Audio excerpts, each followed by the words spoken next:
Halo semuanya. Halo semuanya, selamat pagi. Halo semuanya. Selamat datang.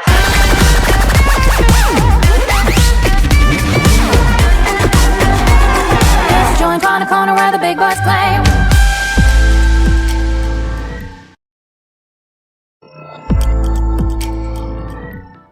Yo, hello semuanya.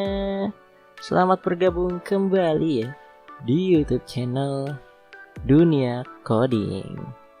Dan pada episode kali ini kita akan masuk ke episode information. Dan hari ini kayak episode kemarin ya. Episode kemarin kita sudah memberikan informasi tentang jurusan-jurusan apa saja ya yang ada di dunia IT. Nah, untuk hari ini adalah level up-nya. Jadi kita akan memberikan beberapa informasi ya mengenai pekerjaan apa aja sih yang bisa teman-teman ambil di dunia IT seperti itu. Karena kan banyak orang ya yang bilang ya di industri 4.0 itu teknik informatika itu sangat dibutuhkan ya. Sangat sekali dibutuhkan gitu. Bahkan ada yang bilang kalau komputer atau mungkin informatika itu peluang kerjanya besar. Sebenarnya nggak salah, memang benar peluang dari pekerjaan berbasis komputer, berbasis IT itu emang sangat luas sekali ya, sangat banyak. Cuman karena banyak, maka teman-teman harus memilih nih salah satu gitu dari semua pekerjaan yang ada di dunia IT. Dan masing-masing pekerjaan itu sangat berbeda ya teman-teman, tidak semuanya sama gitu.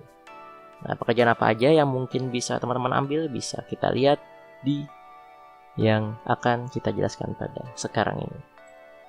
Kita langsung saja masuk ke yang pertama.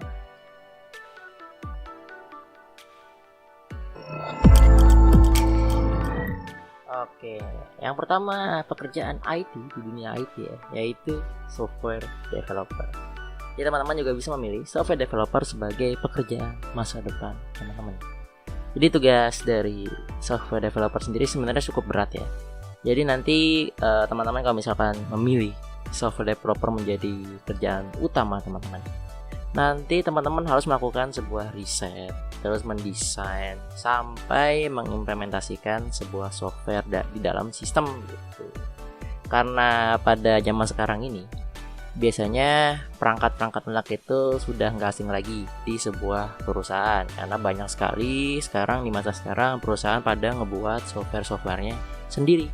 Maka dari itu software developer ini bisa menjadi pilihan yang lumayan bagus lah buat teman-teman di masa depan. Yang pertama itu. Selanjutnya kita masuk ke yang kedua. Yang kedua adalah database administrator. Nah, jadi teman-teman mungkin di sini sudah banyak ya yang mengenal apa itu database ya. Jadi kayak SQL Server, MySQL, NoSQL dan semacamnya. Dan di zaman sekarang semua perusahaan juga pasti memiliki yang namanya database ya.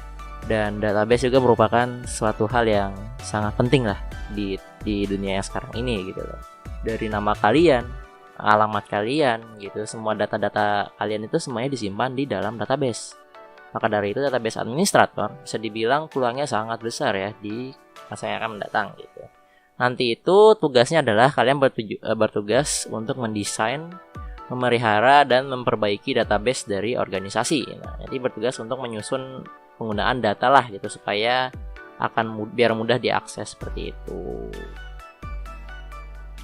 Yang ketiga, hardware engineer. Nah, hardware engineer ini tugasnya adalah mengkonfigurasi hardware komputer dan mendesain tata letak perangkat pada komputer supaya bisa meningkatkan efisiensi pada saat bekerja. Jadi bisa dibilang kalian nanti akan mengatur tentang perangkat-perangkat keras yang ada di sebuah perusahaan. Nah, untuk yang pekerjaan hardware engineering sebenarnya ada dua kemungkinan ya. Jadi teman-teman ini pasti akan mengerjakan rutinitas yang sama mungkin di sebuah perusahaan. Kayak misalkan membenarkan komputer ini, menyusun kabel atau segala macam lah seperti itu. Tapi buat teman-teman yang ingin bekerja dengan rutinitas yang sama, ini malah pasti bakal cocok banget nih pekerjaan hardware engineering ini. Selanjutnya adalah sistem analisis teman-teman. Nah, jadi sistem analisis sebenarnya merupakan sesuatu yang penting ya dalam perusahaan. Soalnya Dia ini sebagai seorang penengah gitu antara orang bisnis dan tim IT gitu. Jadi orang sistem analisis itu akan mendefinisikan gitu loh kebutuhan user dan menyusun solusi untuk meningkatkan efisiensi dan produktivitas dalam sebuah perusahaan. Jadi nggak kayak hardware engineer. Jadi seorang sistem analisis ini dia memiliki alur pekerjaan yang fleksibel. Tidak hanya mengerjakan rutinitas seperti biasa, mereka juga harus bertemu dengan banyak orang biar bisa terlibat sebagai ke sebuah proyek kayak gitu. Jadi bisa dibilang sistem analisis ini sebagai penjembatan lah. Jadi yang mencari atau mendefinisikan gitu. Kayak misalkan perusahaan ini butuh apa aja sih, terus gimana sih solusinya. Nah, ini tugas dari sistem analisis. Selanjutnya apa nih? Selanjutnya adalah network architect. Nah, ini adalah pekerjaan yang bagus kalau misalkan teman-teman dunia IT-nya itu, atau misalkan teman-teman fokus ke dalam networking atau jaringan. Karena sesuai dengan namanya aja ya, network architect gitu. Jadi dia ini mengerjakan hal-hal yang berkaitan dengan jaringan, teman-teman. Kayak misalkan mendesain, membangun atau menguji jaringan komunikasi dalam sebuah perusahaan. Dan ini biasanya sangat dibutuhkan nih dibuat perusahaan-perusahaan, kayak misalkan untuk mengatur web di kantor, mengatur jaringan-jaringan di kantor dan semacamnya. Selanjutnya, web developer. Nah, ini adalah salah satu pekerjaan yang banyak sekali diminati dari para sarjana-sarjana muda. Kenapa? Karena makin sekarang kan semua perusahaan sudah memiliki website sendiri, kayak misalkan landing page atau segala macam. Nah, itu permintaan website di zaman sekarang itu sangat besar. Makanya dari itu banyak nih orang-orang yang berminat di web developer ini. Dan untuk menjadi web developer nggak harus mempunyai tim sebenarnya. Kalian sendiri pun bisa sebenarnya untuk menjadi web developer ini. Bahkan di website freelancer juga orang-orang banyak nih yang menjadi web developer. Selanjutnya adalah IT support. Nah, ini sebenarnya menurutku ini sebuah pekerjaan yang paling aman jika kalian bekerja di dunia IT. Bukan aman ya, kayak maksudnya itu lebih universal lah gitu. Karena orang yang bekerja di IT support biasanya itu akan memberikan kayak bantuan teknis gitu ke bagian IT di perusahaan. Jadi IT supportnya sifatnya itu kayak sangat fleksibel lah untuk di bidang IT gitu. Dan ini juga merupakan pekerjaan yang sangat umum sekali di bidang IT. Jadi kalau misalkan teman-teman nih tipe orang yang selalu ada gitu di setiap waktu, ini merupakan pekerjaan yang sangat cocok buat teman-teman. Yang selanjutnya, yang terakhir adalah game developer. Nah, jadi buat teman-teman nih yang biasanya suka main game mungkin, atau tertarik banget gitu dengan game dan ingin membuat game sendiri, game developer bisa merupakan salah satu dari pekerjaan yang bisa teman-teman masuki.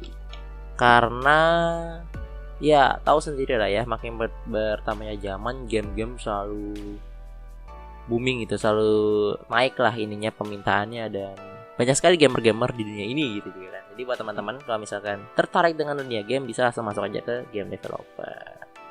Ya mungkin itu ya dari beberapa pekerjaan yang dimiliki di dunia IT gitu. Sebenarnya masih banyak ya pekerjaan di dunia IT itu, banyak banget. Ada yang namanya system manager, ada namanya information security analysis, ada bagian front end, back end, ada UI UX designer dan segala macam. Tapi itu adalah beberapa pekerjaan yang biasanya atau umum pekerjaan yang umum dinikmati dimasuki oleh beberapa programmer. Nah, mungkin ada pekerjaan teman-teman masuk ke dalam yang hal-hal yang disebutin tadi. Kalau misalkan ada, bisa komen di kolom komentar. Dan mungkin teman-teman ingin masuk ke beberapa jurusan pekerjaan yang tadi disebutkan, bisa langsung juga komen di kolom komentar. Nah, mungkin itu saja untuk episode kali ini. Dan episode depan pengen seperti apa? Misalkan teman-teman pengen bawakan informasi apa lagi, bisa request aja di kolom komentar. Mungkin sekian untuk episode kali ini. Jangan lupa like, komen, dan subscribe. Dan salam tukang ngetik.